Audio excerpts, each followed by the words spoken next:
ഈ ജീവിതം മഴകല്ലയോ, ഈ ജീവിതം പ്രിയമല്ലയോ, ഈ നാളിലെ മുറിവൊന്നിതാ നാളെ വരും മധുരങ്ങളായി പുലർവേളയിൽ തെളിനീരെഴും നദിയായി നാം ഒഴുകാമിതാ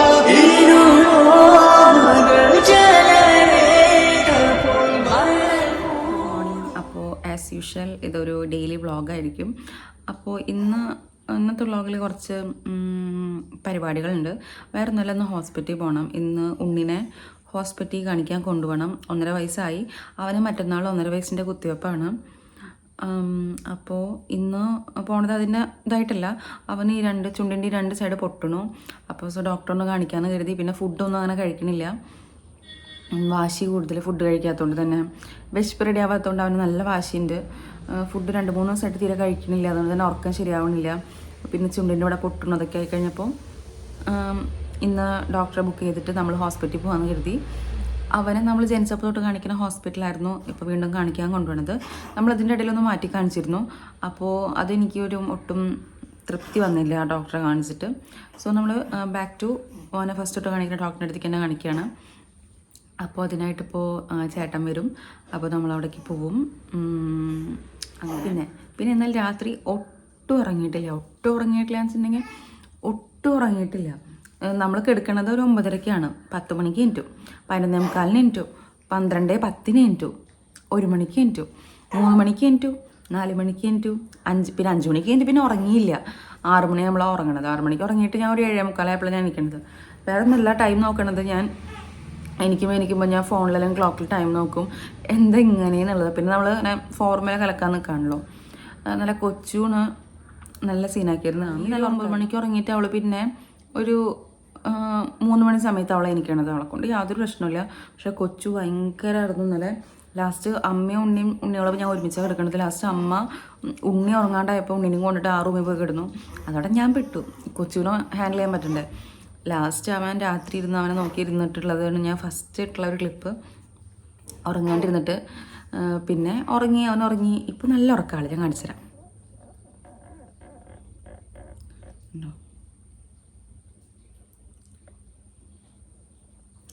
രാത്രി ഒരാളെ പോലും ഉറക്കാണ്ട് അവനിപ്പോൾ നല്ല സുഖമായി കിടന്നുറങ്ങുന്നുണ്ട്. നമുക്ക് അച്ഛനെ ഉറങ്ങാനും പറ്റില്ല. അപ്പോൾ ഇന്നലെ ഇവിടെ ഈവനിങ് തൊട്ട് നല്ല മഴയാണ്. ഇപ്പോൾ ഒന്ന് കുറഞ്ഞിട്ടുണ്ട്. രാത്രിയൊക്കെ നല്ല മഴയായിരുന്നു. ഇപ്പോൾ ഒന്ന് കുറഞ്ഞ പോലെ ഉണ്ട്. അപ്പോൾ കുറഞ്ഞ ടൈം നോക്കിയിട്ട് ഹോസ്പിറ്റലിൽ പോകാമെന്ന് കരുതിയിട്ടാണ്. അപ്പോൾ ഞാൻ കരുതി ഓൾറെഡി ഞാൻ ഈ ഒരു ഡേ ഞാൻ വീഡിയോ എടുക്കാൻ ഞാൻ പ്ലാൻ ചെയ്തിട്ടുണ്ട്, ഒരു സാധാ ഡെയിലി വ്ളോഗ് പോലെ. അപ്പോൾ ഞാൻ കരുതി എന്നുവെച്ചാൽ ഓക്കെ ഇന്ന് ഹോസ്പിറ്റലിൽ പോണ കാര്യങ്ങളും അതൊക്കെ ഇൻക്ലൂഡ് ചെയ്യാമെന്ന് കരുതി. അറിയില്ല അവിടെ എത്തിക്കഴിഞ്ഞാൽ ഞാൻ എങ്ങനെയായിരിക്കും എന്നുള്ളത്. അല്ല വീഡിയോ എടുക്കുമെന്ന് എനിക്ക് അറിഞ്ഞുകൂടാ. അപ്പോൾ അങ്ങനെ ഇനിയിപ്പോൾ പോയിട്ട് കുളിക്കണം. അമ്മ വെള്ളം ചൂടാക്കാൻ വെച്ചിട്ടുണ്ട്. കാരണം എനിക്ക് തണുത്ത വെള്ളത്തിൽ കുളിക്കാൻ ഭയങ്കര മടിയാണ്. ഇപ്പോൾ നല്ല തണുപ്പുമുണ്ട്. അപ്പോൾ വെള്ളം ചൂടാക്കാൻ വെച്ചിട്ടുണ്ട്. ഫുഡ് കഴിച്ചു, പല്ലേച്ച ഫുഡ് കഴിച്ചു. ഇനിയിപ്പോൾ പോയി കുളിക്കണം, ഡ്രസ്സ് മാറണം, ഉണ്ണീനെ സെറ്റാക്കണം. ഉണ്ണീനെ നമ്മൾ കുളിപ്പിച്ച് തരും. അപ്പോൾ ഉണ്ണീനെ സെറ്റാക്കണം. ഒരു 10:30 ആകുമ്പോഴേക്കും ചേട്ടൻ വരാൻ പറഞ്ഞിട്ടുണ്ട്. കാരണം നമ്മളോട് 10:30 തൊട്ട് 12:30 വരെ ഡോക്ടറുള്ളൂ. 15 നമ്പർ. അപ്പോൾ നമ്മളവരോട് ഒരു 11 മണിക്ക് 11:30 ആകുമ്പോഴേക്ക് എത്തിയാൽ മതി എന്നുള്ള രീതിയിൽ 10:30 ഇവിടെ ചേട്ടൻ എത്തിക്കഴിഞ്ഞാൽ 1 മണിക്കൂറിൻ്റെ നമുക്ക് ഹോസ്പിറ്റലിലേക്ക്. ഒരു 11:30 അവിടെ എത്തിക്കഴിഞ്ഞാൽ ഡോക്ടറെ കാണാം. അവിടെ ഇപ്പോൾ പോയാലും ഭയങ്കര തിരക്കാണ്. നമ്മൾ 10:30 ഡോക്ടർ ഇരിക്കുന്നുണ്ട് ചെന്നിട്ടുണ്ടെങ്കിൽ നമുക്ക് ഡോക്ടറെ കാണാൻ പറ്റുക ഒരു 1 മണിക്കൊക്കെയാണ്. 12:30 ഡോക്ടർ പോകുന്നു പറഞ്ഞാലും നമുക്ക് ഒരു ദിവസത്തെ പോലെ ഉണ്ടാവും. 12:30 ഡോക്ടർ പോകുന്നു പറഞ്ഞിട്ട് 12:30 കഴിഞ്ഞിട്ട് ഡോക്ടർ വരണത് തന്നെ. അങ്ങനെയൊക്കെ ഉണ്ടായിട്ടുണ്ട്. അതുകൊണ്ട് നമുക്ക് തിക്കും തിരക്കൊന്നുമില്ല. അപ്പോൾ അതൊക്കെ പോയാൽ മതി. പിന്നെ അത് മാത്രമല്ല, ഇന്ന് പിന്നെ ചേട്ടൻ്റെ വീടിൻ്റെ അടുത്താണ് ഈ ഹോസ്പിറ്റൽ. അടുത്തെന്ന് പറയുമ്പോൾ അവിടെ ഒരു അറൗണ്ട് ഒരു 8 കിലോമീറ്ററിനുള്ളിലാണ് ചേട്ടൻ്റെ വീട് വരുന്നത്. ചിലപ്പോൾ അപ്പോൾ അച്ഛമ്മേനാണ് ഞാൻ, അതായത് ചേട്ടനമ്മേനെ കാണാനായിട്ട് ഉണ്ണിനെയും കൊണ്ടിട്ട് ചിലപ്പോൾ ചേട്ടൻ്റെ വീട്ടിൽ വരെ പോവും. ഇന്ന് ഞാൻ കരുതുന്നുണ്ട്, വിചാരിക്കുന്നുണ്ട് അങ്ങനെ അവിടെ വരെ പോകണമെന്നൊന്ന്. അപ്പോൾ ഞാൻ അതും പറ്റുക ഇൻക്ലൂഡ് ചെയ്യാം എന്ന് കരുതുന്നുണ്ട്. അതുപോലെ തന്നെ ഇപ്പോൾ നിങ്ങളത് വീഡിയോസൊക്കെ ആദ്യമായിട്ട് കാണുകയാണെന്ന് വെച്ചിട്ടുണ്ടെങ്കിൽ please do like share and subscribe. അതുപോലെ തന്നെ റിവ്യൂ കാര്യങ്ങളൊക്കെ ഉണ്ടെങ്കിൽ കമൻറ്റ് ബോക്സിൽ പറയാം. അപ്പോൾ ശരി. രാവിലെ തൊട്ടിങ്ങനെ മഴ വന്നും പോയി നിൽക്കായിരുന്നു. ഞങ്ങൾ ഇറങ്ങി കുറച്ച് അങ്ങോട്ട് കഴിയുമ്പോഴേക്കും നല്ല മഴക്കാർ വന്നു കേട്ടോ. എൻ്റെ ഫസ്റ്റ് ഡെലിവറി കഴിഞ്ഞിട്ടുള്ള ഹോസ്പിറ്റലായിരുന്നു അത്. അതുകൊണ്ട് തന്നെ എനിക്കിത് കാണുമ്പോൾ ഭയങ്കര സ്പെഷ്യലാണ്. ഉണ്ണിക്കൊരു 6 മാസം ഉള്ളപ്പോഴാണ് ലാസ്റ്റായിട്ട് അവൻ്റെ ചെക്കപ്പിന് വേണ്ടി പോയത്. പിന്നെ 1.5 വയസ്സിനാണ് പറഞ്ഞത്. അതുകൊണ്ടാണ് ഇപ്പോൾ പോണത്. പിന്നെ ഉണ്ണീനെ കാറിൽ അടക്കി ഒതുക്കി ഇരുത്തണമെങ്കിൽ നമ്മൾ എന്തെങ്കിലും സ്നാക്സൊക്കെ കൊടുക്കണം. അപ്പോൾ അവന് ഞാൻ ബിസ്ക്കറ്റ് കൊടുത്തിരുന്നു. പക്ഷെ അവൻ രാവിലെ ഉറങ്ങാത്തതുകൊണ്ട് തന്നെ എൻ്റെ മടിയിലിരുന്ന് ഇങ്ങനെ ഉറങ്ങി വീഴായിരുന്നു. ഉറങ്ങാത്ത ടൈം അവനെ പിടിച്ചിരിക്കാൻ ഭയങ്കര ബുദ്ധിമുട്ടാട്ടോ. അവൻ തീരെ ഒതുങ്ങിയിരിക്കില്ല, അവൻ ഇങ്ങനെ എണീറ്റ് നിൽക്കും. പിന്നെ എന്തോ ഭാഗ്യത്തിന് ഉറക്കക്ഷീണമുള്ളതുകൊണ്ട് അവൻ അങ്ങനെ കിടന്ന് ഉറങ്ങി. ഞാൻ പറഞ്ഞല്ലോ ഉണ്ണികളെ നമ്മൾ കൊണന്നിരുന്നില്ല, ഉണ്ണികളെ അമ്മേനെ ഏൽപ്പിച്ചിട്ടാണ് പോകുന്നത്. കാരണം അവരവിടെ സുഖമായിട്ട് പാലും കുടിച്ച് സുഖമായി കിടന്നോളും. പിന്നെ അവർക്ക് ഫോർമുലയാണല്ലോ കൂടുതൽ കൊടുക്കണത്. അതുകൊണ്ട് തന്നെ അവർക്ക് ഈ ഒരു ടൈം അവരെ വിട്ട് മാറി നിൽക്കുന്നതുകൊണ്ട് വേറെ പ്രശ്നങ്ങളൊന്നും ഉണ്ടാവില്ല.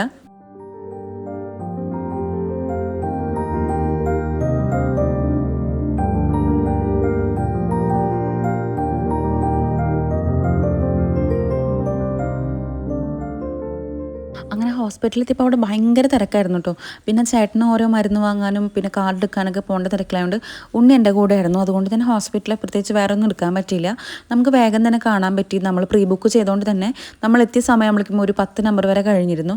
അതുകൊണ്ട് തന്നെ വേഗം തന്നെ ഉണ്ണിനെ കൊണ്ട് കാണിച്ച് നമുക്ക് വേഗം തന്നെ ഇറങ്ങാനും പറ്റി. കുറേ നാളായി ഞാൻ കുറേ ക്രൗഡഡ് ആയിട്ടുള്ള പ്ലേസിലൊക്കെ പോയിട്ട്, കൂടുതലങ്ങനെ വീട്ടിലൊക്കെ തന്നെയാണല്ലോ. അതുകൊണ്ട് തന്നെ പുറത്തിറങ്ങുമ്പോൾ എനിക്ക് വല്ലാത്തൊരു ചളുപ്പാണ്.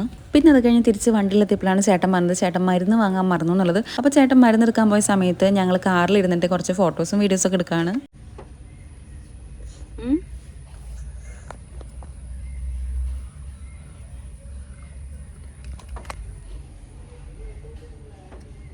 നമ്മളിനി എവിടെ പോകുമെന്നറിയോ?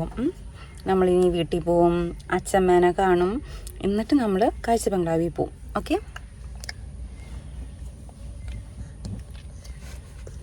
പാപ്പ് വേണോ?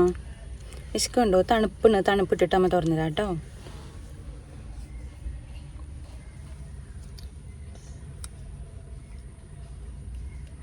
നല്ല രസമുണ്ടല്ലേ?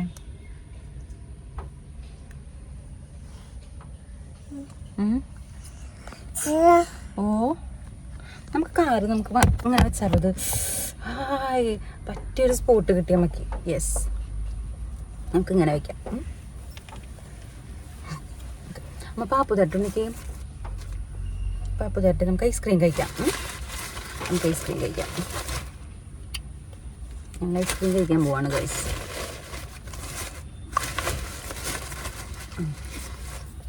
കുറച്ചുകൂടി ഞാൻ അഡ്ജസ്റ്റ് ചെയ്ത് വെച്ചാലോ? വേണ്ടത്ര അഡ്ജസ്റ്റ്മെൻറ്റ് പറ്റുള്ളൂ.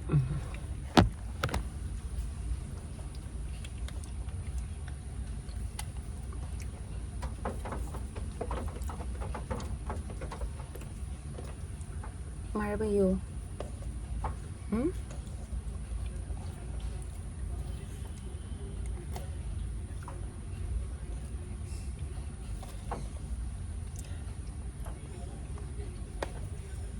മതി മതി മതി.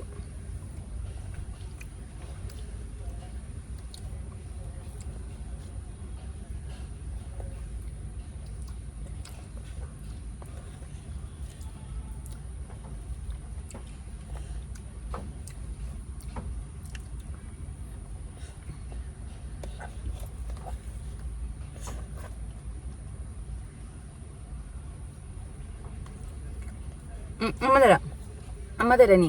മതി മതി. അച്ഛൻ വരുന്നുണ്ട്.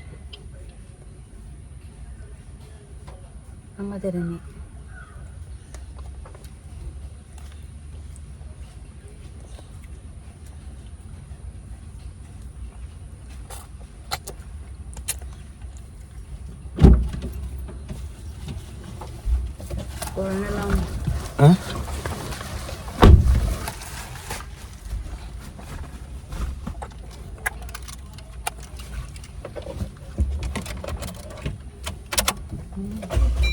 ഉച്ചയായതുകൊണ്ട് തന്നെ ഫുഡ് കഴിക്കാനായിട്ട് കുറച്ച് സ്നാക്സ് വാങ്ങിയിരുന്നു.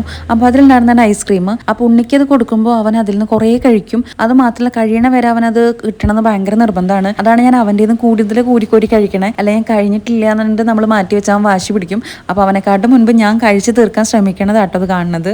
ചേട്ടനാണെങ്കിൽ വീഡിയോയിൽ വരണമെന്ന് യാതൊരു താല്പര്യമില്ല. അപ്പോൾ ഞാനവിടെ ഫോൺ വെച്ചത് കണ്ടിട്ട് പകച്ചിട്ടാണ് ചേട്ടൻ ഓൾറെഡി ഇപ്പോൾ ഇരിക്കുന്നത്. അപ്പോൾ കഴിക്കാനായിട്ട് കുറച്ച് സ്നാക്സ് നമ്മൾ വാങ്ങിയിരുന്നു.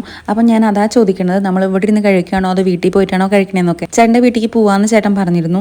സാധാരണ നമ്മൾ ഫുഡ് വാങ്ങിയ കാറിൽ തന്നെ വെച്ച് കഴിക്കാറുണ്ട്, ചെറിയ ചെറിയ സ്നാക്സും കാര്യങ്ങളൊക്കെ ആണെങ്കിൽ. അങ്ങനെ പിന്നെ വീട്ടിൽ പോയിട്ട് കഴിക്കാമെന്ന് തീരുമാനമായതോടെ വേഗം പോയി വേഗം അങ്ങനെ വീട്ടിലെത്തിയപ്പോൾ അമ്മ നമ്മളെ വെയിറ്റ് ചെയ്തുകൊണ്ടിരിക്കുകയായിരുന്നു.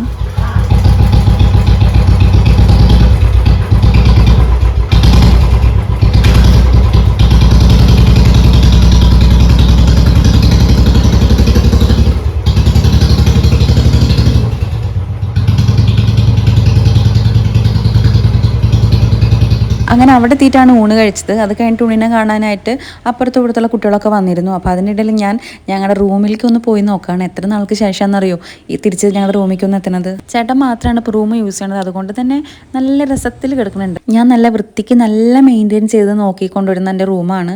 ആകെ അലങ്കോലായിട്ട് കിടക്കുകയാണ്. പിന്നെ കണ്ടപ്പോൾ നല്ല വിഷമം തോന്നി. പിന്നെ ഞാൻ വന്നു കഴിഞ്ഞിട്ട് ശരിയാക്കാം, ഇനിയിപ്പോൾ എന്തായാലും ഒരു 2 ആഴ്ച കൂടെ അല്ലേ ഉള്ളൂ എന്ന് കരുതിയിട്ട് സമാധാനപ്പെട്ടു. പിന്നെ എൻ്റെ വയറ് കണ്ടില്ലേ, ഇതിൻ്റെ ഇടയിൽ ഒരു സംഭവം ഉണ്ടായി, ഒരു വിറ്റുണ്ടായി.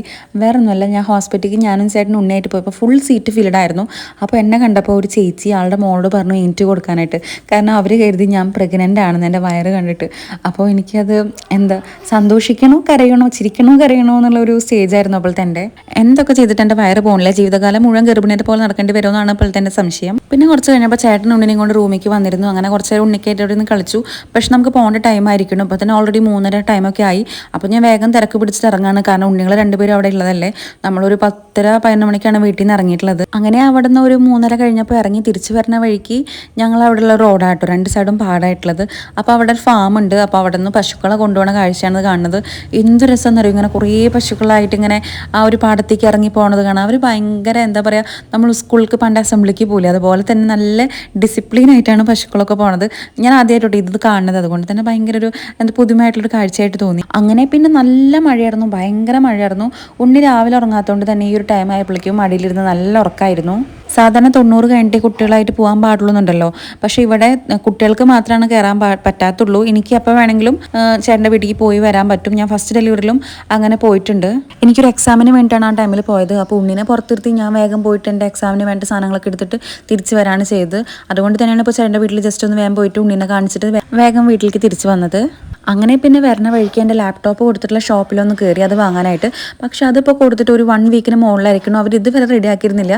കൊടുക്കുന്ന സമയത്ത് അവർ പറഞ്ഞത് ഫോർമാറ്റൊക്കെ വേണ്ടു, ഒരു ദിവസത്തിനുള്ളിൽ തിരിച്ചു തരാമെന്നാണ്. പക്ഷെ ഇത്രയൊക്കെ ആയിട്ട് അവർ തിരിച്ചു തന്നിട്ടില്ല. ഇനി എന്താ കൂടുതൽ കംപ്ലയിൻ്റ് എന്ന് എനിക്ക് അറിഞ്ഞുകൂടാ. അങ്ങനെ അവിടെ കുറച്ച് നേരം വെയിറ്റ് ചെയ്യേണ്ടി വന്നു. ഞാൻ കരുതി ചേട്ടൻ വേഗം പോയിട്ട് വേഗം വാങ്ങി വരുന്നു. പക്ഷെ അവിടെ ഒരു 5 മിനിറ്റ് മോർ അവിടെ വെയിറ്റ് ചെയ്യേണ്ടി വന്നു. പിന്നെ ജോലിയുടെ കാര്യം ഞാൻ പ്രത്യേകിച്ച് പറയുകയാണ്. ഞാനിനി കൂടുതൽ വർക്ക് ചെയ്യണില്ല, ഞാനത് കംപ്ലീറ്റ്ലി നിർത്തി. പിന്നെ പ്രത്യേകിച്ച് കോളും കാര്യങ്ങളും വന്നിട്ടില്ല ജോലിക്ക് ജോയിൻ ചെയ്യാനായിട്ടും. പിന്നെ ലാപ്ടോപ്പിൻ്റെ അവസ്ഥ ഇതായതുകൊണ്ടും പിന്നെ എനിക്ക് കൂടുതൽ നേരം വർക്കിനായിട്ട് ഇരിക്കാൻ പറ്റില്ല എന്ന് മനസ്സിലായതുകൊണ്ടും ഞാൻ ജോലി ഇതോടെ നിർത്തി. അങ്ങനെ വീട്ടിലെത്തുമ്പോഴേക്കും നല്ല മഴയുള്ള ദിവസമായിരുന്നു കേട്ടോ. അമ്മ അങ്ങനെ ഉണ്ണികളൊക്കെ സ്വെറ്ററിലൊക്കെ ഇട്ട് മൂടി പുതപ്പിച്ച് വെച്ചിട്ടുണ്ടായിരുന്നു. അപ്പോൾ ഇന്നത്തെ ഒരു വീഡിയോ ഇത്രയേ ഉള്ളൂ. ഇവിടെ എല്ലാവരും സുഖമായിരിക്കണം, അവിടെ എല്ലാവരും സേഫ് ആയിരിക്കണം എന്ന് കരുതണം. ഇപ്പോൾ നിങ്ങൾക്ക് എൻ്റെ വീഡിയോസൊക്കെ ഇഷ്ടമാണെങ്കിൽ please do like share and subscribe. അതുപോലെ തന്നെ ഞാൻ വേറൊരു വീഡിയോ ആയിട്ട് വരാം. അതുവരെ എല്ലാവർക്കും ബൈ.